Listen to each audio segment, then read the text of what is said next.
Bienvenue à votre édition du journal sur Radio 7 online.net.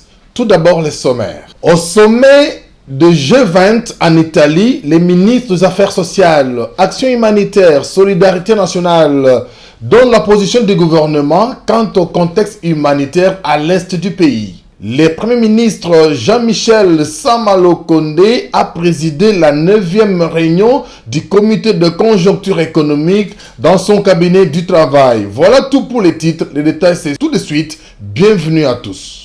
C'est pour la 3e fois que l'Assemblée nationale, sous la direction du président Bosso, n'ayant pas clôturé la session ordinaire de mars, a prolongé l'état des sièges décrété dans l'Est de la République par le chef de l'État, Félix Antoine Tshisekedi Tshilombo, dans un format réduit suite au respect des gestes barrières. Tonton Boteke et Yvon Kanda pour les reportages. L'Assemblée nationale a prorogé pour la 3e fois l'état de siège dans le Nord Kivu et Ituri en maintenant l'administration sous le contrôle militaire comme moyen de lutter contre le groupe rebelle. Pour les élus du peuple, estiment au moins mettre fin à ces tueries qui n'ont que trop duré. Un état de siège, le président Bosso Koudiampouanga n'a pas clôturé la session ordinaire de mars. Au niveau de la chambre basse, la session continue, mais elle doit avoir au moins un format réduit pour éviter la contamination de la COVID-19. D'agir en lieu et place des autres, de la plénière, cela n'est pas prévu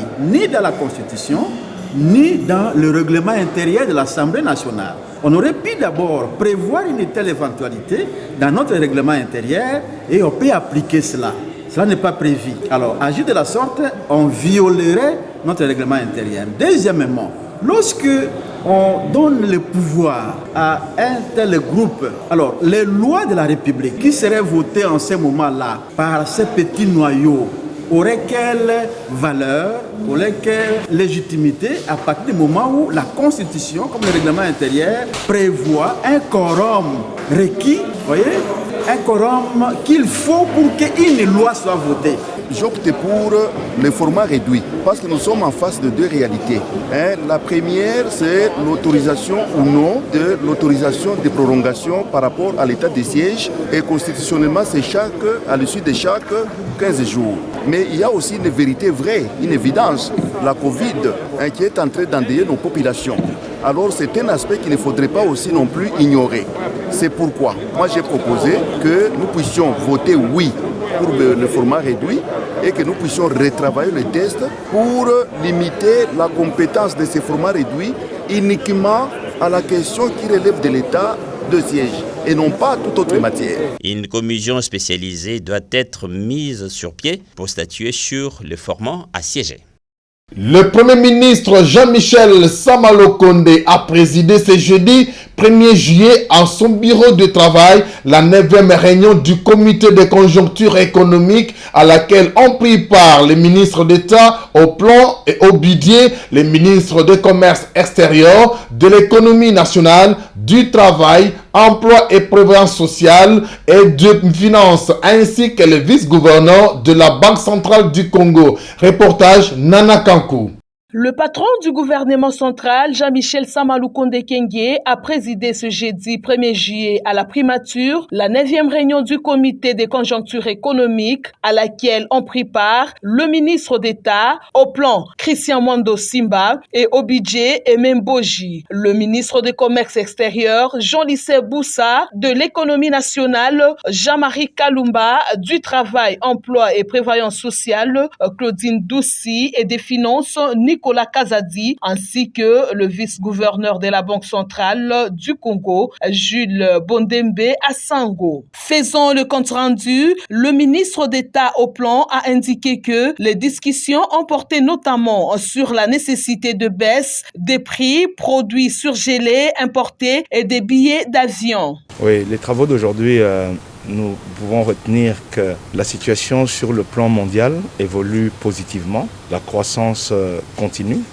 Au niveau international également, on constate qu'il il y a la baisse du cours des métaux, sauf pour le cobalt et le manganèse. Il y a également aussi la baisse au niveau des produits céréaliers, des cours mondiaux. Cependant, au niveau interne, on a constaté une certaine accélération du niveau de formation des prix. Le Premier ministre a ainsi demandé au ministre de l'économie de bien pouvoir suivre les causes de cette évolution pour pouvoir juguler cela. Il a été dans le même ordre d'idées discuté sur les mesures d'application qui doivent être prises pour concrétiser la mesure du gouvernement de pouvoir baisser les prix des produits de première nécessité et les tarifs des aériens. Il a été constaté également enfin, que le taux de change du franc congolais reste maîtrisé par le respect du pacte de stabilité entre la Banque centrale et le gouvernement. Le Premier ministre a demandé au ministre de l'économie de bien vouloir suivre la cause de cette évolution pour pouvoir juguler cela. Les contextes humanitaires dans les provinces du Nord Kivu et d'Ituri évoquer combien éminent que joue la logistique dans la réparation et la reprise humanitaire compte tenu d'importants dégâts et pertes en vies humaines. C'est le ministre des Affaires sociales, Action humanitaire et Solidarité nationale, Modeste Mutinga Mutushai, qui l'a dit au sommet de G20 en Italie. L'essentiel de son intervention avec Willy Muka.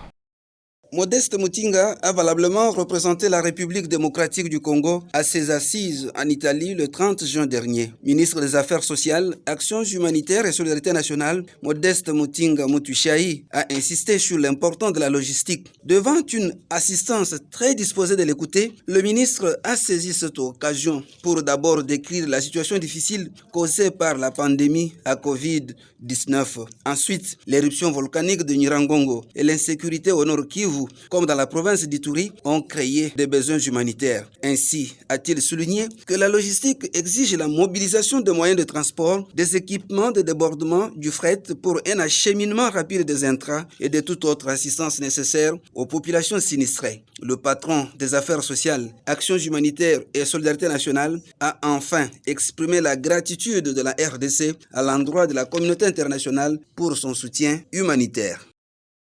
Pius Mwabilou, le ministre d'État en charge de l'urbanisme et habitat, a ouvert par vidéoconférence ce jeudi 1er juillet à Goma l'atelier de présentation et validation de l'avant-projet du plan urbain, des préférences de cette ville, l'exposition démographique, les mouvements des sols, la présence de volcans actifs et les inégalités sociales ont poussé les ministres de l'urbanisme et habitat et ses experts à de nouvelles réflexions sur l'émergence de nouveaux urbanismes mettant la ville de Goma au cœur de la question du développement. Ainsi prend fin cette édition de vos nouvelles sur radio7online.net.